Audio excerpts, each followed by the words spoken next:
안녕하세요. Riding on the Korean wave. Welcome to Tuesday's edition of the Culture Wave. I'm Kwon So-ah in Seoul. Explore with us Korea's culture from all aspects and stay up to date with K-entertainment, K-people, K-art, K-everything. Our co-host for today's show is Bella Kim. Hello, Bella. Hi, So-ah. And hello to all the viewers of the Culture Wave. I'm your co-host, Bella, back again to fill you guys in with the latest K-entertainment stories. So don't go anywhere. Stay tuned until the end. And I'm really excited about what you have for us today because I think you're going to mention some K-pop acts and also a K-movie that is targeted at not only here the audience in Korea but also abroad, right? Right, but whoa, don't go too far. Don't give away too much, So-ah. Okay, I won't. But what we are going to give away right now is some welcoming news regarding Korean authors who are being recognized abroad. So let's take a look at this report. Following Korean novelist Han Kang's winning of this year's Nobel Prize in Literature, there has been an increase in foreign publishing companies inquiring about Korean literary works. Efforts need to be made to keep up this momentum to expand recognition of work by Korean writers. Jane Jin reports. Author Kang Ji-young first published her female action novel Mrs. Shim is a Killer in 2010. The protagonist, a woman in her 50s with no husband and no job, suddenly finds her calling through her impeccable butcher skills and becomes a killer.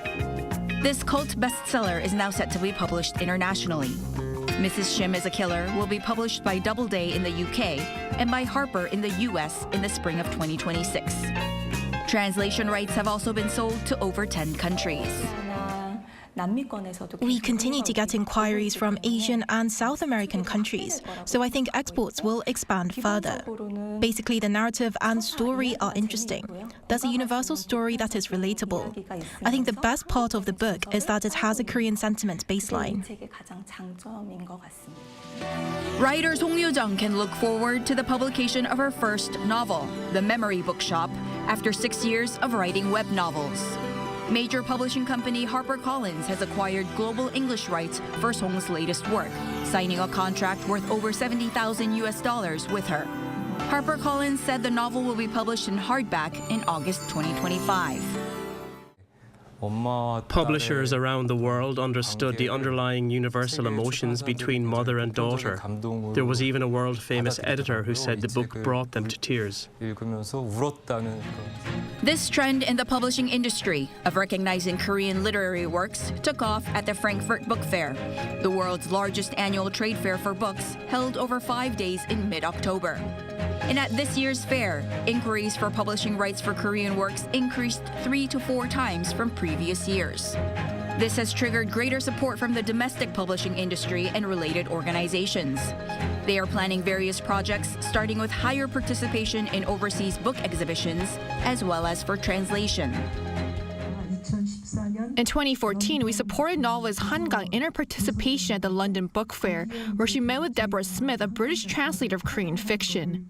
I've been reminded of the power of exchange projects and support projects. Back in the mid-1990s, there were Korean literary works that received attention in Europe, like the works of the writer Lee Mun-yeol.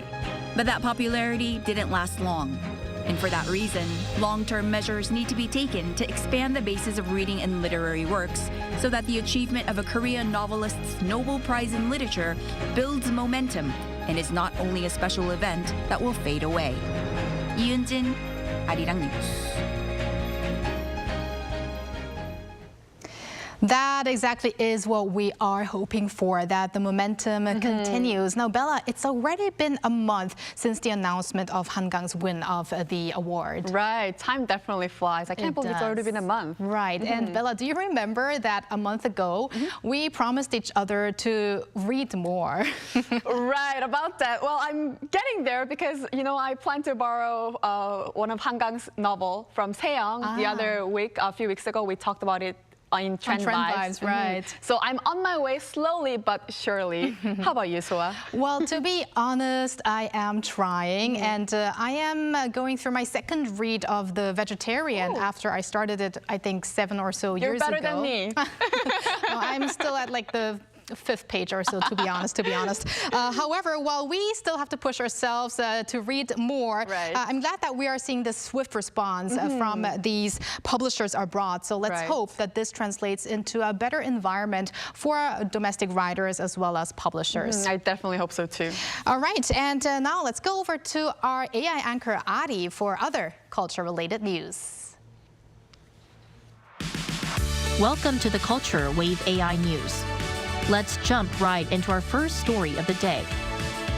Pioneering works of Korean abstract art, including late master Kim Han-gi's stop paintings and late Kim Chang-il's water drop paintings, are set to be auctioned next week.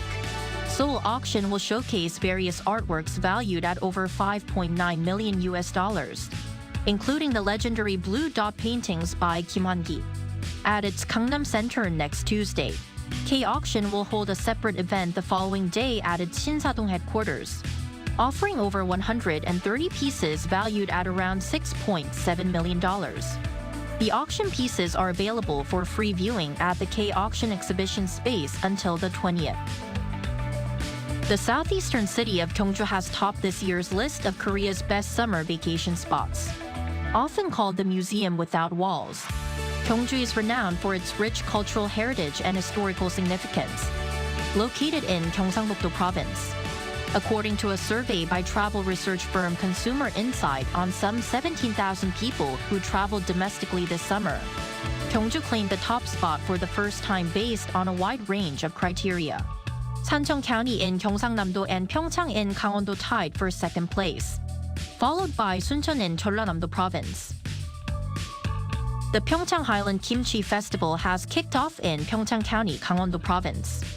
First held in 2016, the festival has gained increasing popularity, celebrating the exceptional quality and flavor of Pyeongchang's high-altitude Napa cabbage, along with various other local specialties.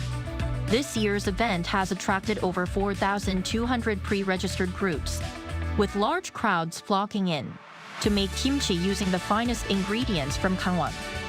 The kimchi made at the festival can also be delivered to your preferred location. The event runs until the 17th of this month. That's all from me. Keep it tuned to the Culture Wave.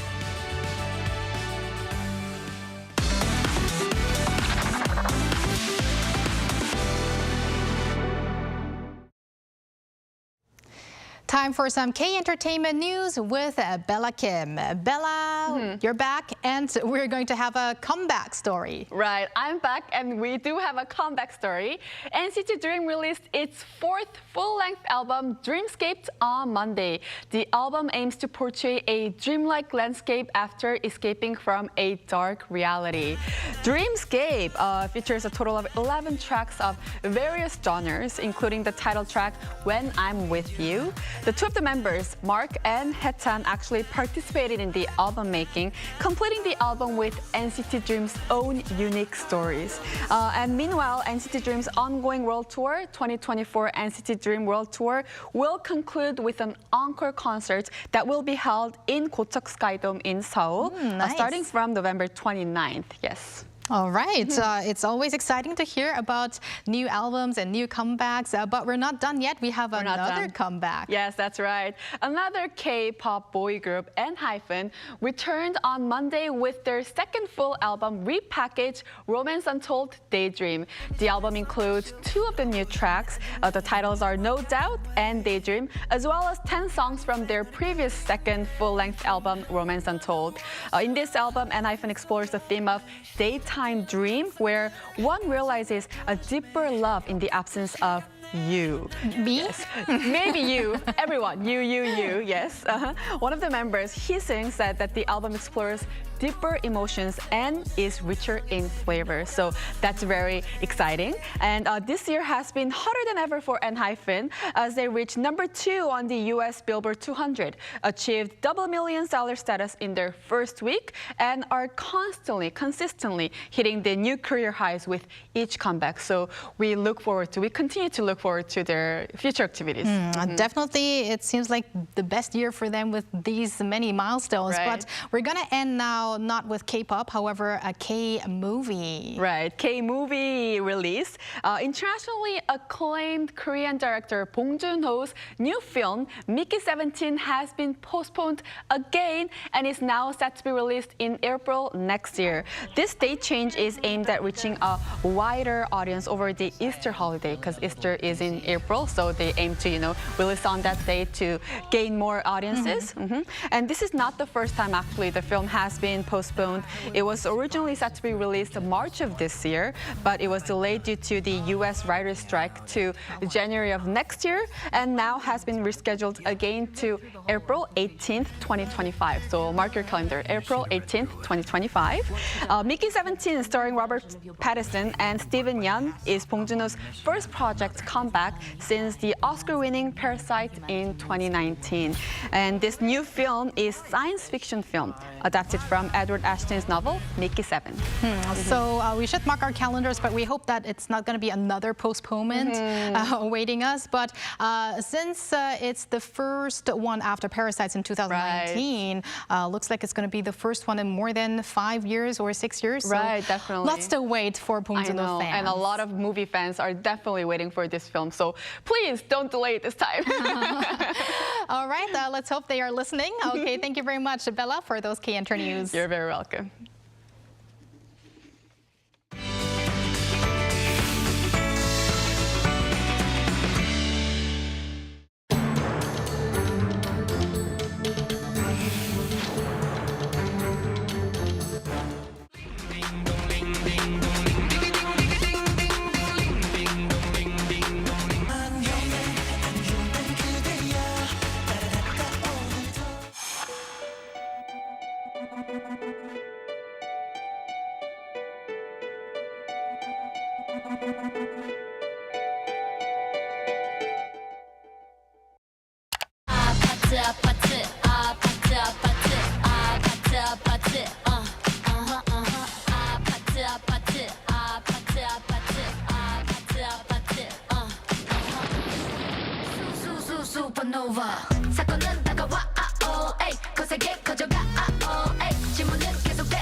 South Korea's Jeju Island, with its beautiful and unique nature, as well as distinctive folk culture, is a popular tourist destination for both Koreans and visitors from all around the world.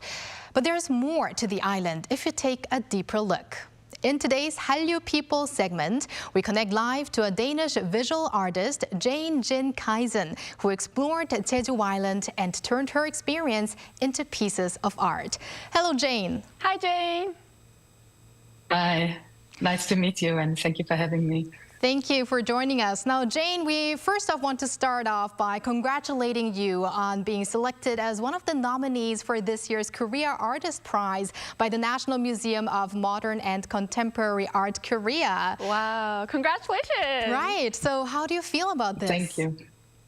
I mean, I feel wonderful. It was really special to open the exhibition. I'm showing a body of work for the first time. And it was wonderful to be able to premiere these works at MMCA in Korea and to introduce them to an audience in Korea. Right, so please introduce us to your work that's currently being shown at the National Museum of Modern and Contemporary Art here in Seoul, which is Ieodo, Island Beyond the Sea.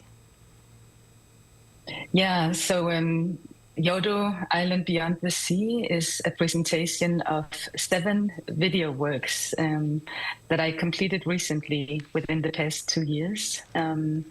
So they're all rather short, I would say rather imaginary and performative works that are all filmed in Jeju Island in various different natural environments.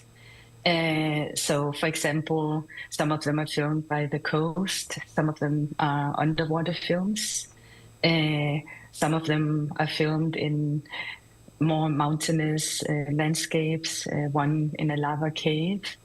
And so they all draw upon different stories and rituals and spiritual elements related to Jeju shamanic culture and cosmology. But at the same time, they also, I would say, touch upon some core themes, that in a sense also transcend the geography of Jeju and speak to questions of, what role myths and rituals play in humans' attempts at making sense of our place in the world.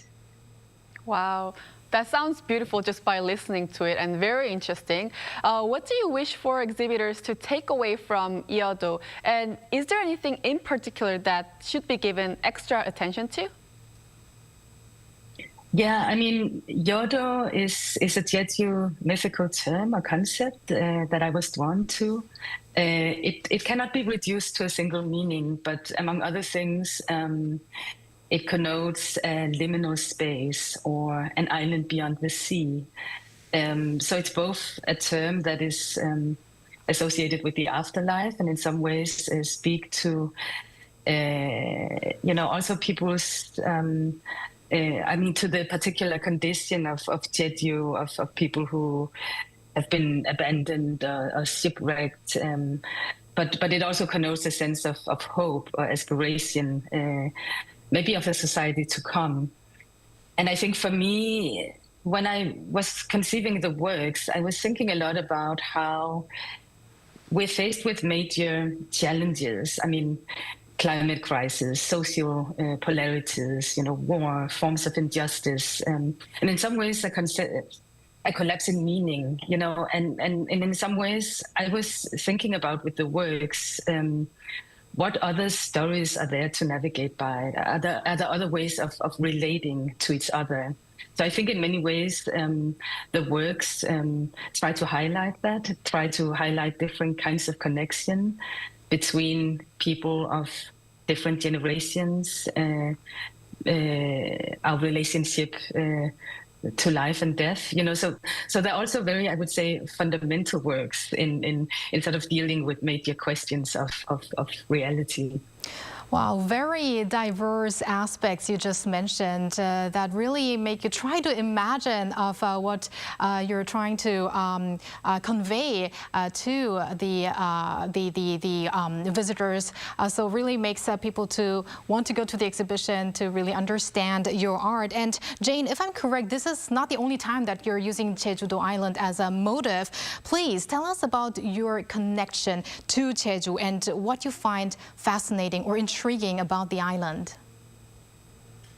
Yeah, it's true. I mean, it has been a motif in several of my past artworks as well. For example, Community of Parting, which is a film that I made for the Venice Biennial Korean Pavilion some years ago.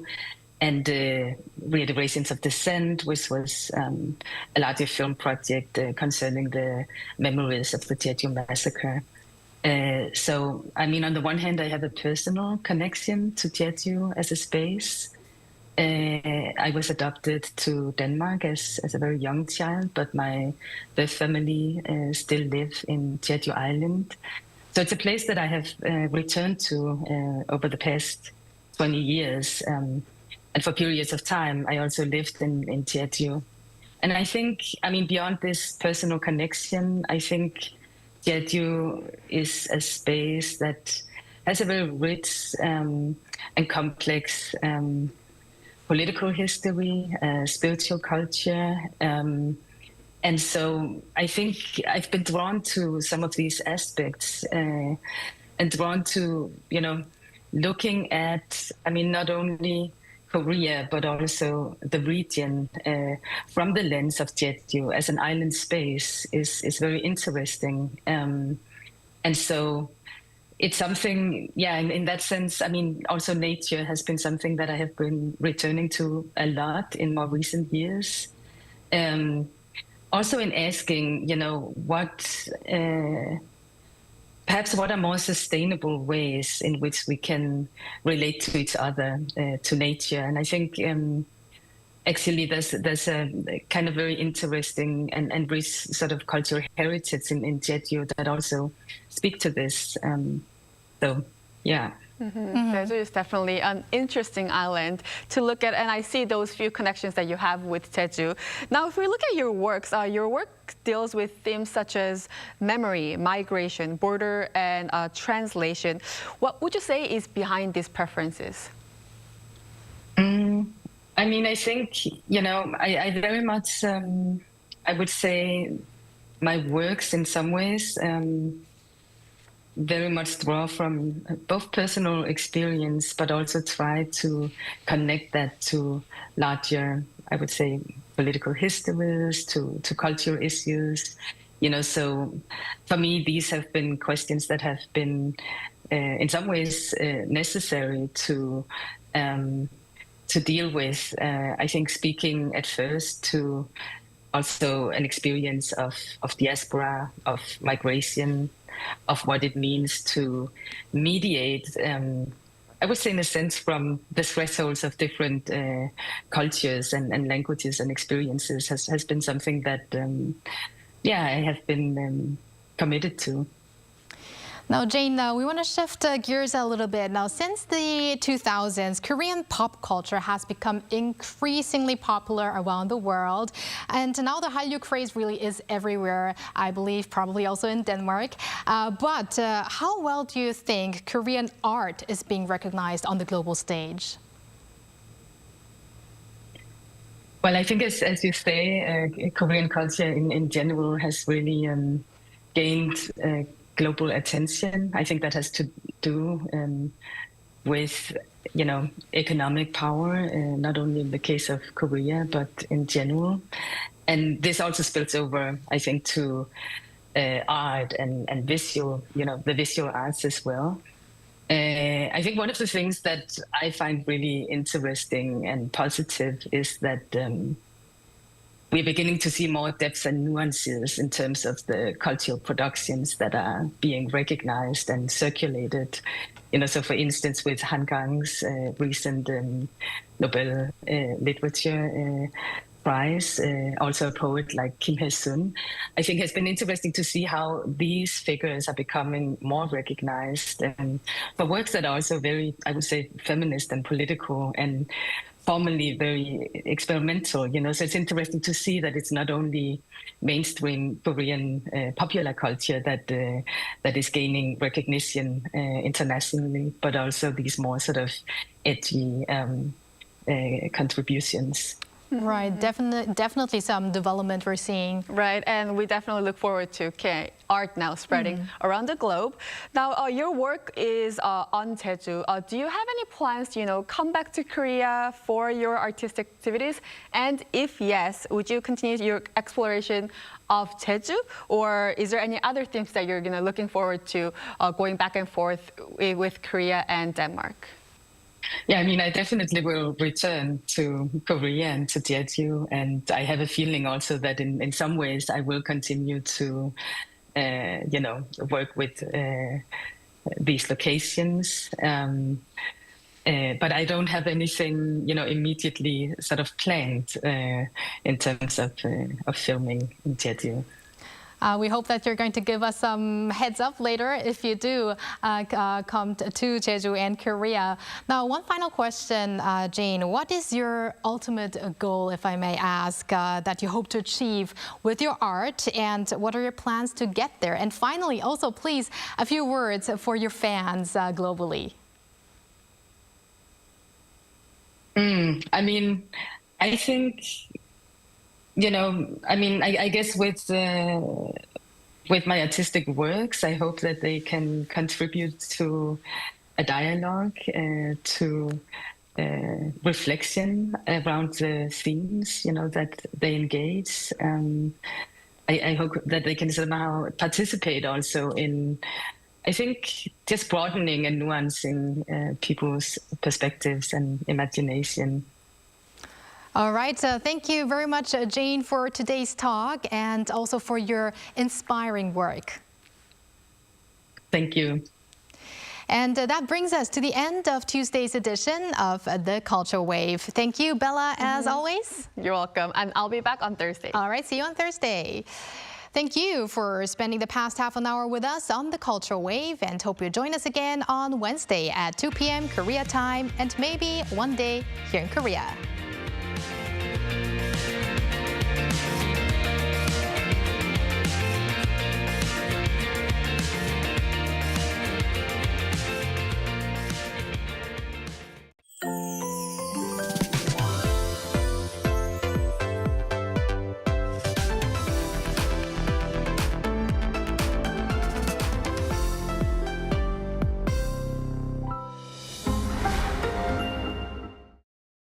How to survive in Korea. Workplace. Step 1. Lunchtime. The most important morning routine is to check today's menu. Food is essential for survival.